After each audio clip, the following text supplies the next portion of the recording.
Assalamualaikum warahmatullahi wabarakatuh. Pada kali ini kita akan membahas tuntas tentang topik dan kerangka karangan. Bersama saya, Cikirot.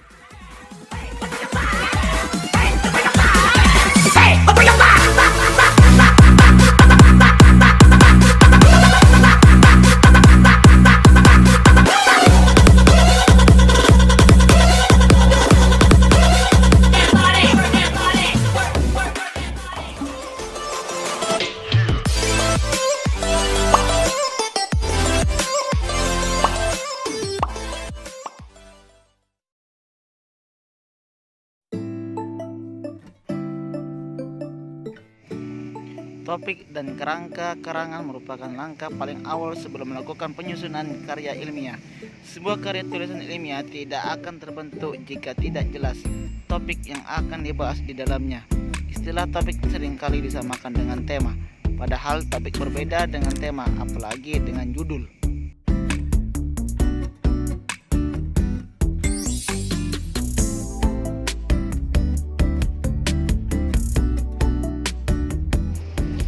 Topik adalah hal yang pertama kali ditentukan ketika penulis akan membuat tulisan, atau bisa disebut juga sebagai tahap awal dalam proses penelitian atau penyusunan karya tulis ilmiah. Ciri utama dari topik adalah cakupan atas suatu permasalahan masih bersifat umum dan belum diuraikan secara lebih mendetail.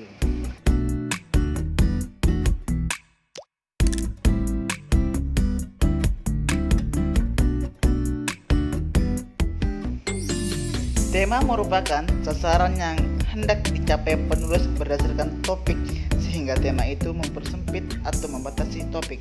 Topik umumnya terdiri atas 1-2 kata yang singkat dan memiliki persamaan serta perbedaan dengan tema karangan. Persamaannya adalah baik topik maupun tema keduanya sama-sama dapat dijadikan sebagai judul karangan. Sedangkan perbedaannya ialah topik masih mengandung hal yang umum, sedangkan tema akan lebih spesifik dan lebih tertera dalam membahas suatu permasalahan. Dalam memilih tema, perlu dipertimbangkan beberapa hal, yaitu 1. Harus menarik perhatian penulis. 2. Ketahui dan kuasai oleh penulis. 3. Harus sempit dan terbatas. 4. Untuk penulis pemula, hindari topik uang konvensional dan baru.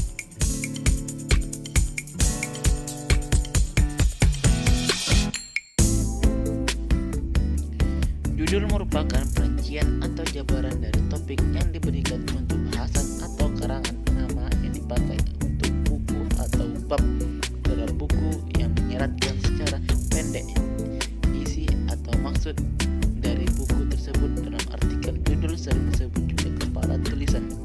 Dulu juga berfungsi sebagai slogan promosi untuk menarik minat pembaca dan sebagai gambaran isi karangan.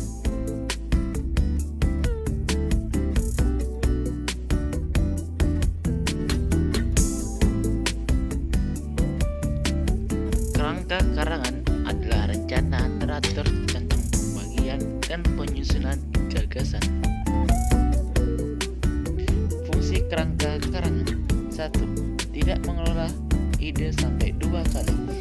2. Menciptakan klimaks yang berbeda di setiap bab.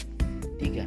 Mengingatkan penulis pada bahan atau materi sebagai sumber rujukan dan bahan. 4. Dapat membaca ulang karangan yang sudah selesai. 5. Dapat dilihat dengan jelas wujud, ide, nilai umum, dan spesifikasi karangan.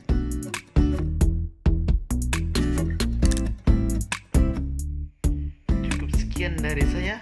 Wabillahi taufiq wal hidayah. Assalamualaikum warahmatullahi wabarakatuh.